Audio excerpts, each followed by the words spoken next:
नमस्कार, मैं पायल शुक्ला और आप देख रहे हैं 24 न्यूज। आइए एक नजर डालते हैं देश और दुनिया की तमाम बड़ी खबरों पर। नवी मुंबई पुलिस ने डकैती और अपहरण के मामले में बेंगलुरु से 8 लोगों को किया गिरफ्तार। आरोपियों ने पुलिस कर्मी बनकर एक व्यक्ति से लूटे थे 31 लाख रुपए से अधिक की रकम।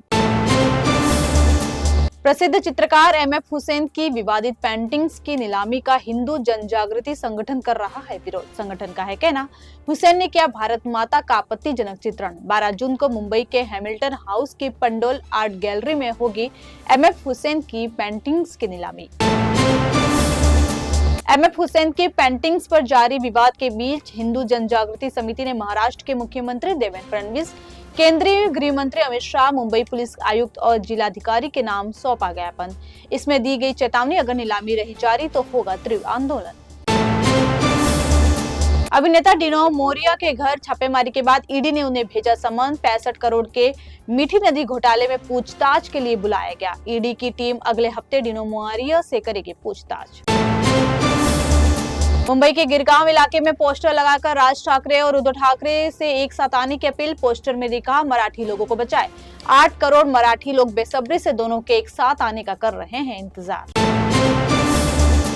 उद्धव और राज ठाकरे के साथ आने की खबरों पर सीएम फडणवीस ने दिया बड़ा बयान। कहा, इससे मेरा लेना देना नहीं, वो दोनों तय करेंगे कि एक दूसरे का समर्थन करना है या नहीं। आरएसएस प्रमुख मोहन भागवत ने नागपुर में दिया बड़ा बयान। कहा, देश की आजादी किसी एक व्यक्ति की नहीं है देन। सामूहिक विचार की अहमियत बताते हुए उन्होंने कहा, सामूहिक विचार से ही संघ की दिशा होती है तय।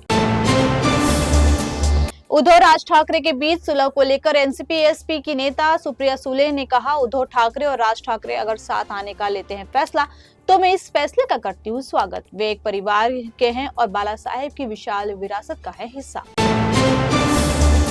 स्थानीय निकाय चुनाव को लेकर सुप्रीम कोर्ट ने 6 मई को दिया था आदेश। 1 माह के भीतर आयोग चुनाव कार्यक्रम घोषित करने की अधिसूचना करे जारी, लेकिन अब तक आयोग ने कोई अधिसूचना नहीं की जारी। देश भर में कोरोना वायरस के लगातार बढ़ रहे हैं मामले। अब तक स्वास्थ्य विभागों के आंकड़ों के अनुसार 5000 से अधिक हो चुकी है कोरोना पॉजिटिव केसों की संख्या। वहीं बीते 24 घंटे में हुई 4 की मौत। पश्चिम बंगाल के जलपाईगुड़ी में ईद उल अजहा के अवसर पर सीमा सुरक्षा बल के जवानों ने भारत बांग्लादेश सीमा पर फूलबारी में बॉर्डर गार्ड बांग्लादेश के साथ मिठाइयों का किया आदान प्रदान। राष्ट्रपति द्रौपदी मुर्मू ने ईद उल अजहा के पावन अवसर पर दी बधाई। कहा, मैं सभी देशवासियों, विशेष रूप से मुस्लिम भाइयों और बहनों को देती हूँ शुभकामनाएं। यह त्योहार बलिदान, आस्था और अनेक उदात्त आदर्शों के महत्व को है समझाता। पीएम नरेंद्र मोदी ने ईद उल अजहा की दी शुभकामनाएं। उन्होंने ट्वीट करते हुए लिखा, यह अवसर सद्भाव को करे प्रेरित और हमारे समाज में शांति के ताने बाने को करे मजबूत। सभी के अच्छे स्वास्थ्य और समृद्धि की करता हूँ कामना। 9 जून को प्रधानमंत्री नरेंद्र मोदी के कार्यकाल के 11 साल होंगे पूरे। इस अवसर पर पीएम ने किसानों से जुड़ा एक वीडियो किया शेयर, जिसमें उन्होंने कहा, किसान कल्याण की दिशा में और अधिक उत्साह से करेंगे प्रयास। हीरे की मशहूर कंपनी डी बियर्स को खरीदने की रेस में कई कंपनियां हैं शामिल। इसमें भारत के दिग्गज कारोबारी और वेदांता के मालिक अनिल अग्रवाल का नाम भी है शामिल।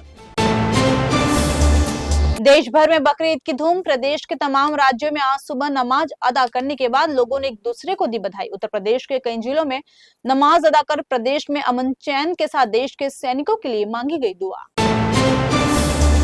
अमेरिका में सर्वदलीय प्रतिनिधि मंडल का प्रतिनिधित्व कर रहे कांग्रेस सांसद शशि थरूर ने भारत पाकिस्तान के बीच सीजफायर पर ट्रंप के दावों का किया खंडन। उन्होंने कहा, 2 असमान देशों के बीच यह नहीं है संभव। बिहार के पूर्व डिप्टी सीएम और नेता प्रतिपक्ष तेजस्वी यादव का काफिला एक हादसे का हुआ शिकार। घटना में काफिले में शामिल 3 सुरक्षा कर्मी हुए घायल। पुलिस ने ट्रक चालक को किया गिरफ्तार। मेहुल चौकसी पर पब्लिक सेक्टर के पंजाब नेशनल बैंक से 14,000 करोड़ रुपए से अधिक की धोखाधड़ी करने का लगा आरोप। 2018 की शुरुआत में पीएनबी घोटाला सामने आने के बाद वह देश से हुआ था फरार। पंजाब में जासूसी के आरोप में गिरफ्तार जसबीर सिंह ने किया बड़ा खुलासा। कहा, पूरे जासूसी रैकेट को चलाता है पाकिस्तानी पुलिस का पूर्व सब इंस्पेक्टर नासिर। उसने ही ज्योति से कराई थी मेरी मुलाकात। उत्तर प्रदेश पुलिस भर्ती में अब अग्निवीरों को दिया जाएगा 20% आरक्षण। यूपी पुलिस में कांस्टेबल, पीएसी और कांस्टेबल, घुड़सवार और फायरमैन की जाएगी सीधी भर्ती। यूपी के बागपत में स्थित जीवदया संस्थान के अध्यक्ष मनोज ने सैकड़ों बकरों को बचा चुके हैं कुर्बानी से। वहीं इस बार भी उन्होंने 200 बकरों को 20 लाख रुपए खर्च कर बचाया। बागपत में गौशाला की तर्ज पर यह संस्था चलाती है एक बकराशाला, जिसमें है करीब 600 बकरे। पूर्वोत्तर राज्यों में मौसम का कहर है जारी। इन राज्यों में बारिश बाढ़ के कारण लोगों को मुश्किलों का करना पड़ रहा है सामना। सिक्किम में भूस्खलन से प्रभावित 63 लोग किए गए रेस्क्यू, जबकि असम में 4 लाख लोग बाढ़ से हुए प्रभावित। यूक्रेन और रूस के बीच जंग खत्म होने का नहीं ले रही है नाम। रूस ने यूक्रेन पर ड्रोन और मिसाइलों से किया हमला। हमले में कई इमारतें हुई जमींदोज। मिसाइल अटैक में 3 लोगों की हुई मौत, जबकि 21 लोग हुए घायल। जापान की राजकुमारी कोका को ब्राजील के सर्वोच्च पुरस्कार साओ पाउलो से किया गया सम्मानित। जापान और ब्राजील के राजनयिक संबंधों के 130वीं वर्षगांठ पर उनको दिया गया पुरस्कार। फिलहाल के लिए इतना ही। देश और दुनिया की तमाम बड़ी खबरों के लिए जुड़े रहिए 24 न्यूज से। साथ ही 24 न्यूज के social media platform YouTube, Instagram और फेसबुक को लाइक, सब्सक्राइब और शेयर करना ना भूलें।